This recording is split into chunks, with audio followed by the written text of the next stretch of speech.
Loh,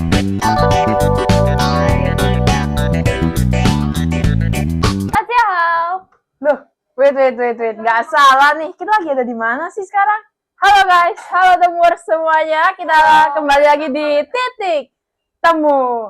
Ya, kembali lagi bersama saya, Felicia Susanto, host kalian pada siang, malam, pagi. Terserah deh kalian nontonnya kapan, oke? Pokoknya sekarang saya jadi hostnya dan di sini saya ditemani oleh siapa ini narasumber kita? Ada yang tahu nggak? Ada yang udah kenal? Ada yang udah nge-stalk IG-nya mungkin dari muka-mukanya gini? Siapa? Nggak ada yang tahu, nggak ada yang tahu. Nah ini silahkan narasumber kita memperkenalkan diri. Halo semua, perkenalkan nama aku Patricia. Kalian bisa panggil aku Cia. Oke, ternyata namanya Kak Cia guys. Nah sekarang kira-kira kalian tahu nggak sih kita di podcast kali ini mau bahas tentang apa? Tadi udah di-spill dikit-dikit sama Kak Cia. Tadi dia ada kayak ngomong bahasa-bahasa apa gitu kan ya. Yaitu bahasa Mandarin atau bahasa Cina gitu kan ya guys ya. Jadi kita lagi mau bahas tentang budaya yang ada di Cina sana. Budaya Tionghoa namanya ya. Kira-kira kita mau bahas budaya apa sih Kak Cia? Hari ini kita bakal ngebahas budaya dari Tionghoa, lebih ke budaya berpakaian sih. Oh, budaya berpakaian. Ada yang udah tahu nih, teman-teman semuanya? Temuers di sini ada yang udah tahu? Daripada kita nggak tahu kan ya, mending kita tanya ke Kak Cia langsung aja. Oke, Kak Cia, bisa dijelaskan budayanya apa? Jadi hari ini kita akan ngebahas salah satu budaya berpakaian, yaitu Cheongsam. Mungkin teman-teman udah pada pernah pakai atau pernah tahu sih harusnya ya. Aku pernah pakai sih Kak, pernah pakai. Biasanya kalau misalnya kita ngomong tentang Cheongsam itu berarti baju, pakaian yang kita pakai pas Imlek, bener? Bisa, itu salah satu occasion-nya. Oke, jadi sebenarnya Cheongsam ini ada nggak sih Kak asal usulnya gitu? Kenapa kok tiba-tiba kita tahu kalau ada pakaian namanya Cheongsam gitu? Sebenarnya Cheongsam ini itu kan pakaian tradisional wanita gitu kan. Dia itu berkembangnya pada saat dinasti Qing. Tapi oleh sukunya itu suku Wanchu. Jadi itu ada kayak perkembangannya sendiri sih kayak gitu. Oh gitu ya Kak Cia ya. Terus tadi kan kalau nggak salah dengar untuk wanita. Apakah pria nggak bisa pakai gitu?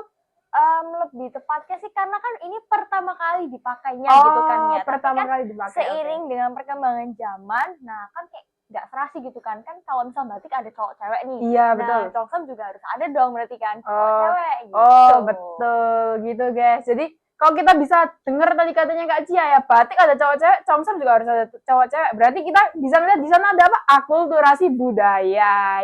Kita sekarang kayak di zaman-zaman sekarang itu kita harus banyak membuat ide-ide kreatif lain, ide-ide baru gitu kan ya. Salah satunya Cheongsam ini yang mengikuti perkembangan zaman. Kira-kira Cheongsam yang tradisional sama yang modern ada bedanya nggak sih Kak Cia? Ada dong, kayak misal dari pemilihan bahan nih, kan zaman dulu zaman sekarang ini pasti ada perkembangan dari segi penggunaan bahan. Terus juga panjang dan pendeknya. Kalau dulu kan kita harus pakai bener-bener yang long dress kayak gitu kan. Nah, tapi sekarang itu bisa dipakai jadinya kayak cuman outer. Terus habis itu kayak penataan kalau misal kancingnya. Nah, kalau dulu kan kita lihat tuh harusnya lurus banget gitu kan. Kalau sekarang kan bisa ada yang agak miring atau gimana, jadi bervariasi kayak gitu sih. Oh gitu ya, berarti seiring perkembangan zaman sekarang itu Cheongsam juga ngikutin ya? Benar, betul. Kalau aku lihat ya, kalau biasanya dipakai pas Imlek identik dengan warna merah. Cheongsam itu kira-kira warnanya cuma merah aja nggak sih Kak? Enggak dong, jadi Cheongsam itu ada beberapa macam warna dan di balik warna-warnanya itu juga ada maknanya. Oh gitu. Kayak misal ada kan warna merah nih tentang keberanian. Terus kalau misal warna hitam itu kan melambangkan kalau misal ada sesuatu hal yang buruk nih. Terus kalau kayak warna hijau kan ini lebih kayak tentang tumbuhan, ekosistem gitu. Jadi adanya tentang pertumbuhan, terus keharmonisan kayak gitu. Terus ada gold kan kayak kemewahan. Ya mewah banget, emas guys, emas. Ya, 24 jadi itu kan tentang kemakmuran gitu kan ya. Terus kira-kira kalau misalnya kayak warna-warna itu ada nggak sih? Pas perayaan apa harus digunakan? Kayak ada harus sesuai dengan perayaan apa gitu? Kalau misal Imlek sih kita percayanya harusnya lebih kayak kepake warna-warna yang cerah. Nah, contohnya merah. Makanya kan tadi Kak Cleo bilang nih kalau Imlek kita pakai warna merah. Karena dipercaya kalau misal warna yang cerah itu kan berarti ada sesuatu hal yang baik. keberuntungan, kebahagiaan kayak gitu kan. Terus habis itu tapi kalau misal kayak ke acara pemakaman itu harus warna gelap. Jadi makanya kalau teman-teman pada saat ke pemakaman pakainya warna hitam. Karena kan itu tentang suatu hal yang nggak baik gitu kan ya. Melambangkan nasib buruk gitu kan ya. Betul. Nah teman-teman semuanya, kita para generasi milenial Gen Z ini kan sukanya pakai baju warna hitam ya guys. Itu melambangkan keburukan loh guys. Oh iya sih, pakai baju warna hitam ya. Tapi kan itu kepercayaan. Oh iya, tentang kepercayaan masing-masing orang ya. Kalau misalnya kita mau ngikutin nggak apa-apa, tapi kalau misalnya kalau kita nggak punya perasaan apa-apa juga ya nggak masalah sih pakai, bener nggak? Betul. Oke. Kalau misalnya kita ngomongnya gitu tentang Cheongsam nih, batik itu kan ada motif-motifnya. Batik Surabaya aja beda sama batik misalnya yang ada di Jawa Tengah sana. Jawa Timur, Jawa Tengah beda tuh Kak. Kira-kira Cheongsam itu juga ada nggak sih motif-motifnya yang beda-beda gitu?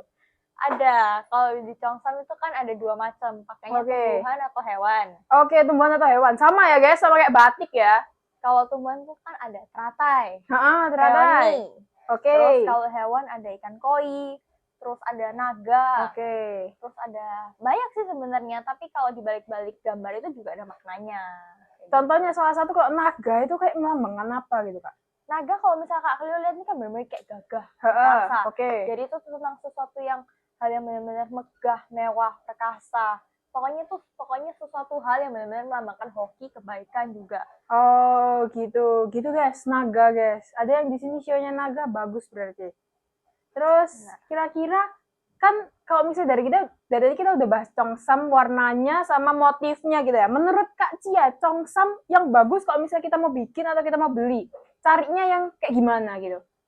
Carinya pokoknya bahannya nyaman ya yang pasti. Iya, nyaman nomor 1 guys. Kayak terus sama yang dia kedua, terus yang kedua itu harus teman-teman lihat dulu nih mau pakai Cheongsam occasionnya apa. Kalau misal nggak mungkin dong ke pemakaman pakai warna merah gitu. Oke, betul. Kok acara-acara Imlek gitu loh. Kalau aku sih suka warna merah ya. Oke, merah. Terus desainnya pakai tumbuhan atau hewan? Biasanya kebanyakan sih aku pakainya naga, harus warnanya emas. Jadi benar-benar mewah banget. Wih, udah merah yang tadi kayak keberanian dan lain-lain kemakmuran gitu, terus ditambahin sama naga warnanya emas. Wih, keren banget nggak sih guys? Jadi tadi tuh Kak Cia udah kasih saran-saran tipis-tipis buat kita ya, kalau misalnya mungkin yang bentar lagi Imlek itu bisa pakai gitu kan ya, cari-cari baju yang Cheongsam yang tadi mau pakai warna merah sama gambarnya naga warna emas. Jadi segitu aja Kak Cia? Yes. Oke, daripada kalian nunggunya makin lama lagi kan ya, mungkin sudah ada yang mau makan ataupun melakukan aktivitas lain. Jadi dari saya Cleo dan saya Cia, kami semua undur diri dulu ya guys. Bye-bye temuers.